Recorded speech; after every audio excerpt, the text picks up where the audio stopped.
Have you ever done any of these movements? Without even thinking about it, we use so many complex hand skills that are vital to our performance in day-to-day activities.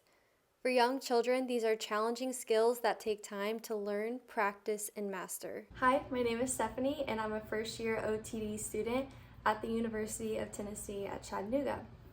The hand skills that you just watched are just some examples of in-hand manipulation skills, which is essentially a fancy word for efficient or skilled movement of handling or moving around objects within one hand. There are 5 primary types of in-hand manipulation skills, and these include finger to palm translation, palm to finger translation, shifting, simple rotation, and complex rotation. Today I will just be focusing on the shifting skill and how this develops in childhood and why it's important moving into adulthood. Shifting is defined as moving an object between the thumb and fingers of one hand, either side to side or up and down. This skill typically emerges around 2 to 4 years old after the child has learned to grasp and release objects. At this point, they've gained more awareness of their body as well as coordinating movements of their hands in a more skilled and precise way, as well as how to explore the environment and the objects in their environment in different ways. So what makes this skill so complex?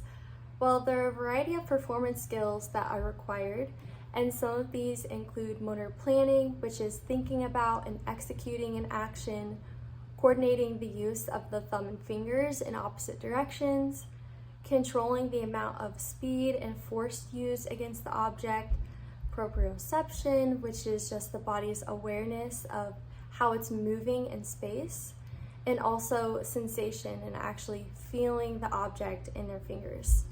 Now let's go back to the examples that I showed earlier and talk about functional context of where or how this skill can be used. During self-feeding, it may be used to adjust the grip on a utensil.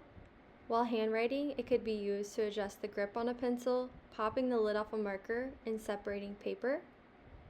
When dressing, it could be used to undo, line up, or even snap buttons. Lastly, there are many ways it can be used during play, which is the primary occupation of children. Some examples include separating money or keys during imaginative play, and snapping. Are there any other examples that you can think of that use shifting? To some, development of these fine motor skills is incredibly important for children to achieve success and independence in their self-care, performance at school, and during play. And they continue to become masters of these skills as they grow and develop moving forward.